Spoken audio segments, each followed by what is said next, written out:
Man, shout out to Hills Report.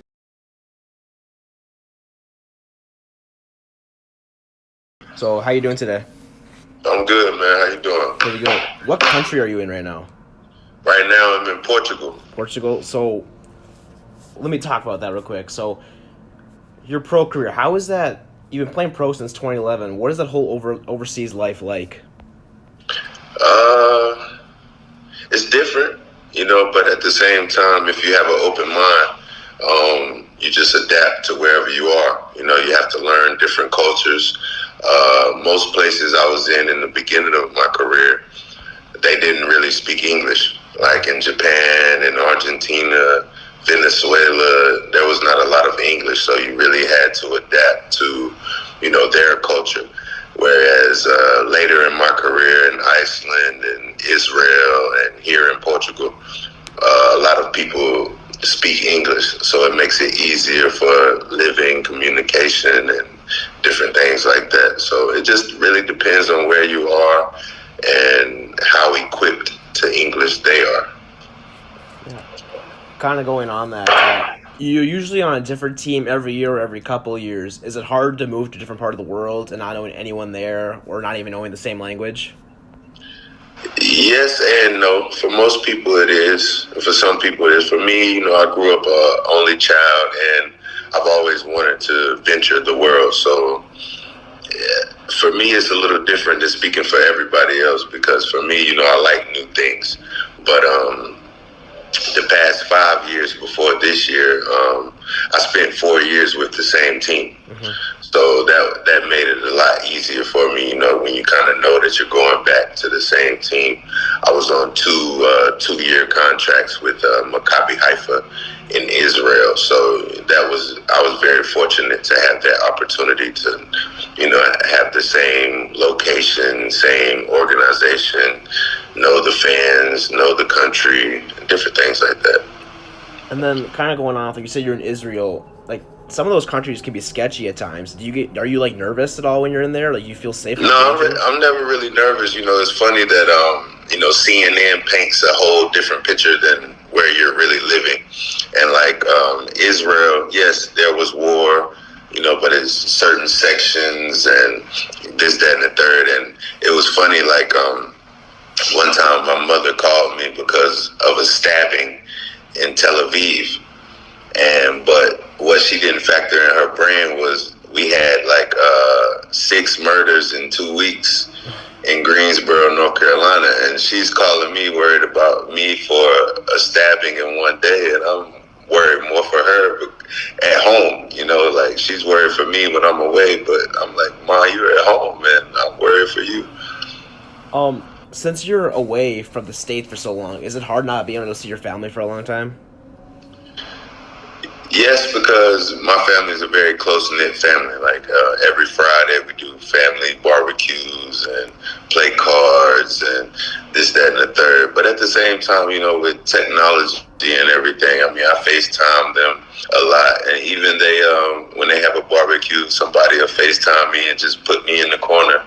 And it feels like I'm there with them. And they know, it's a business and I have a life right now that I have to attend to. So, I mean, it's a little bit of both. It kind of weighs the pro and cons, and I always make sure that in my contract I have a few flights for Mm-hmm. family. So I fly my mother out. My dad is going to visit me this year. Flew my grandmother and my aunt, her sister, out before, and you just try to stay connected as best as you can, and just make do of what you can do. Yeah. Going back to your high school career, you attended James B. Dudley in Greensboro, North Carolina, where you won 2 state championships. What did you Sure. carry from your high school experience to college? Like, what did you learn from it? Well, basically, what I carried from high school to college was winning. Mm-hmm. The winning environment, the never settle for a loss, the grow from losses, the grow from winning, never be too high on the pedestal that you think you can't lose, and that really transferred into North Carolina because, when you're ranked top 5 almost every year, or when you're winning and everything seems good, you can never get complacent. If you're winning, that means you have to keep working hard to keep winning. So that was one of the biggest things that I took from high school to college was just when you're winning, just make sure that you stay on top of your game and you stay prepared for the day that, because it's always a target on your back. Like when you play, it was funny, like playing at Carolina, someone always went for 30 points against us because they really wanted to play against North Carolina. It was the same in high school. It was always that one player on the other team that really wanted to beat James B. Dudley, but you just make sure that you're prepared the best that you can and give your best effort, and everything else will take care of itself. Who were you all recruited by in high school? I was recruited by a lot of teams, like Syracuse, Duke, Georgia Tech, Clemson, Virginia gave some interest. Different schools in different places, they would send letters and make little phone calls, but my family was always Chapel Hill, Chapel Hill, Chapel Hill. So, even when I would get certain phone calls, I would just tell them, I'm honestly just, waiting for that final yes from North Carolina. So, yes, I'm open to other things, but I was focused on that Carolina blue. And then when you were getting recruited, like you just said, Carolina was a big part of your life. What made Carolina stand out, and why did you ultimately choose them? Well, it was actually my grandfather. My grandfather was the biggest Carolina fan you could ever meet in life. It didn't matter if it was baseball, football, swimming, track and field. You know how different people have, they might have a certain football team that they like, and then they might have a certain basketball team. No, he did not care what sport it was. If they had on Carolina blue and the University of North Carolina on the front, that is who he's rooting for, and that was something that was built in me. I don't have the picture with me, but, I have a picture from where I'm like 9 years old. He bought me a Carolina football uniform, and we're playing football in the front yard. And, it was just Carolina, Carolina, Carolina. So that was a big thing for me, for my grandfather. And not only for my grandfather, just the whole family in general. Everybody was big Carolina fans. So that was big for me. How did you commit? Was it just like a phone call to Coach Williams, or did you set up like a public announcement or something? No, actually, I did set up a public announcement, but he visited my house. He had been visiting me different games and different camps that I was in. So, I saw him around a lot. I got to speak to him, and when I could, whenever the NCAA allowed it. But, in my mind, I knew where I wanted to go. It was just a matter of him saying, come on. Yeah. And, once he gave the final come on,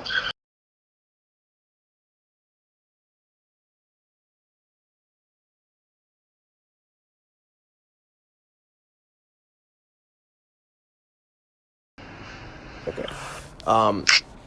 In 2008, you guys made it all the way to the Final Four, but ended up losing to Kansas. You guys won the national championship the next year. What did you learn from that experience the previous year to get you over the hump? Not to be too satisfied making it to the Final Four, because the Final Four is something so big. And if you think about it, the year before that, we lost in the Elite Eight. Mm-hmm. So it's funny that every year we just learn something.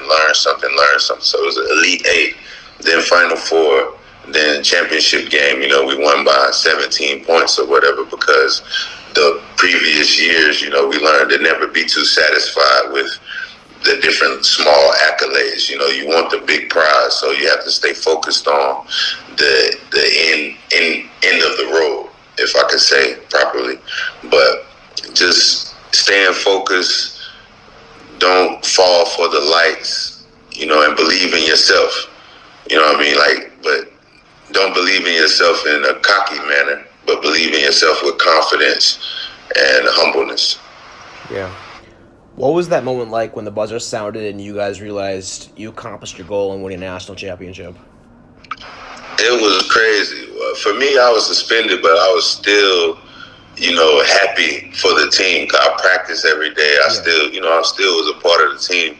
But like I was really so happy for everyone and all the blood, sweat, and tears that we put into the journey.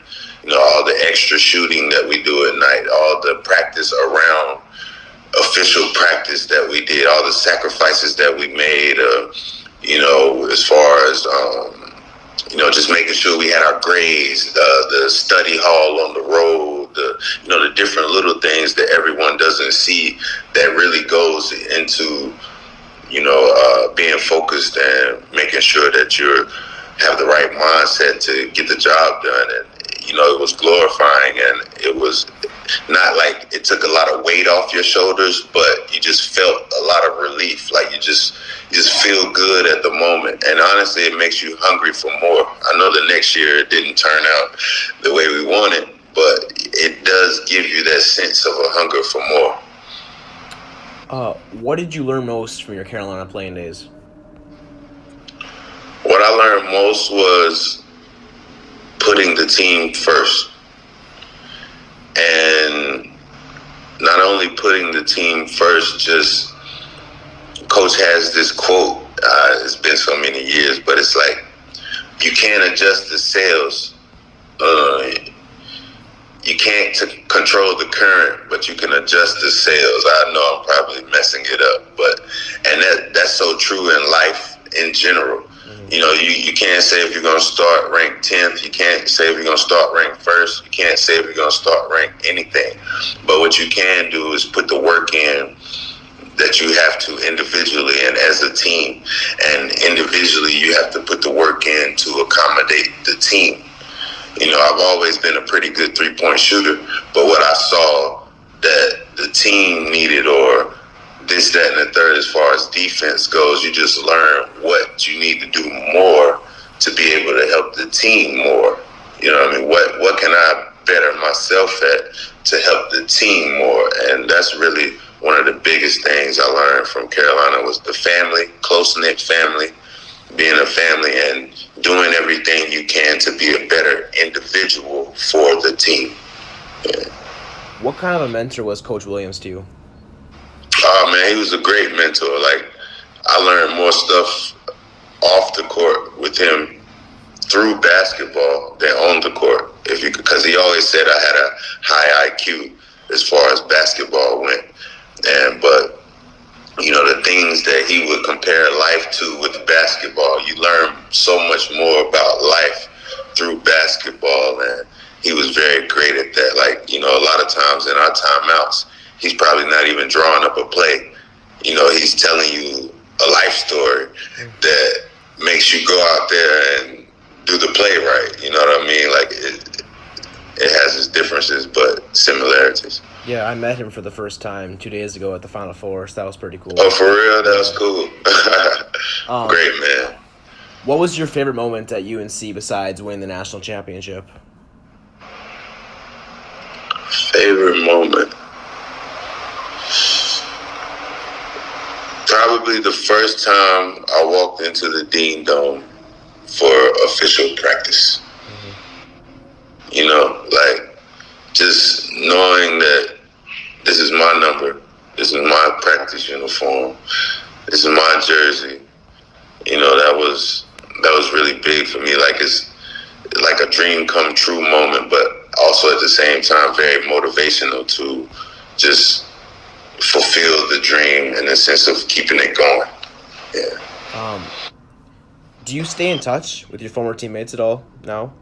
For sure, man. I talked to Marcus Ginyard a lot. I talked to Deion Thompson a lot. I talked to Danny Green a lot. When I got injured and was in the States, I went to Wayne Ellington's game.